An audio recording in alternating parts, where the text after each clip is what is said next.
Hello, my name is Oscar Beto Rodriguez Jr. Today I'm going to be talking about sleep apnea.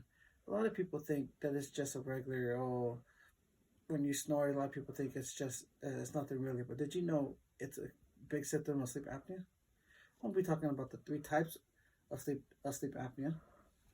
And do you have trouble sleeping at night? Do you snore a lot and people complain? Or it could be a medical issue, which I just said already, sleep apnea. I also have sleep apnea. So I know a few things about this, and I snore a lot. So does a few other people in my family. We all diagnosed with sleep apnea. Sleep apnea is not just through family. It could be through family blood, but it just could be random people. And I'm going to be talking about the three different types of sleep apnea. The first sleep apnea I'm going to be talking about is obstructive sleep apnea, or also called OSA. OSA. What that is, it's a blockage of your airway. It also could be from your nose, your symptoms. It could be blocking from your breathing, any type of obstructive, completely or just partially obstructed of your breathing. It's also known as the most common sleep apnea. Did you know only 4% of men are diagnosed with it and 2% of women are? And out of everybody, only 10% actually seek treatment for sleep apnea? And it doesn't include all the people that doesn't even go and get tested for sleep apnea. So many people are living with it and don't even know. Second is central sleep apnea, CSA. That one sleep apnea is for your brain. It's when your brain stops communicating with your lungs, telling it to stop breathing or when to breathe. It's a miscommunication in within your body.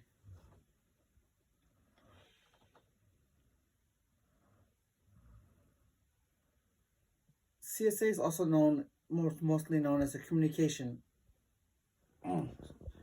problem. The third one, sleep apnea, it's a mixture of both. It's complex sleep apnea. With that, it's mostly people that have also, and they get treated with a PAP machine. While they're getting through that, doctors also notice that they also receive symptoms for CSA, which is again obstructed, which is communication sleep apnea. And the reason that happens, nobody really knows yet. They haven't really started research on the reason of that. That's just what a lot of scientists and a lot of doctors has found out so far.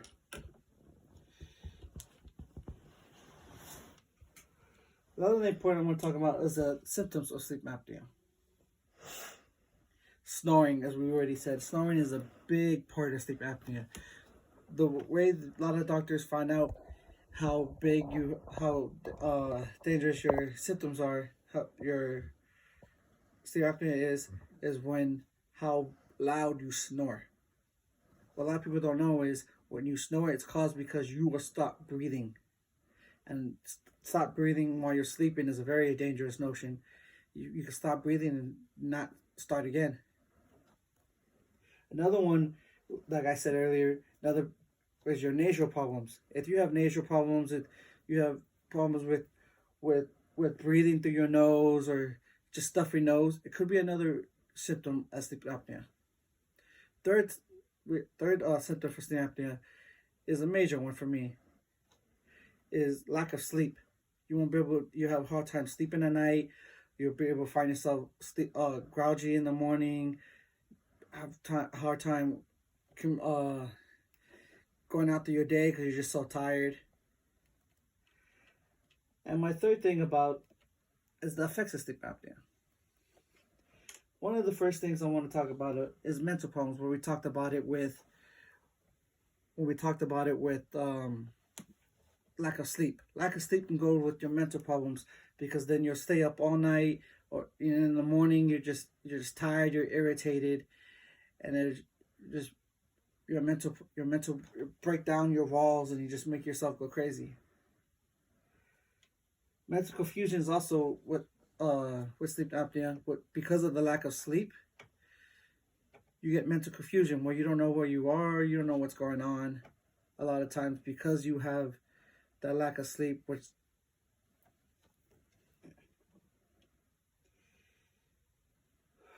sleep apnea can also cause damage to your organs, to your lungs, to your heart. It can cause high blood pressure. It can cause irregular in your heart rhythm. Sleep apnea also has been linked to fatty liver diseases. So, in conclusion, sleep apnea is not just your average sleep disorder where you can just look it over and be like, oh, he has a sleep problem. If it's not treated correctly, if it's not being looked at, or it could lead to serious stuff like I said, mental problems, heart failure, and just stop breathing at night. So if you can't control your snoring, maybe you get, well, if you snore a lot of people complain that you snore a lot, maybe get checked out, and maybe you'll save your relationship. Thank you.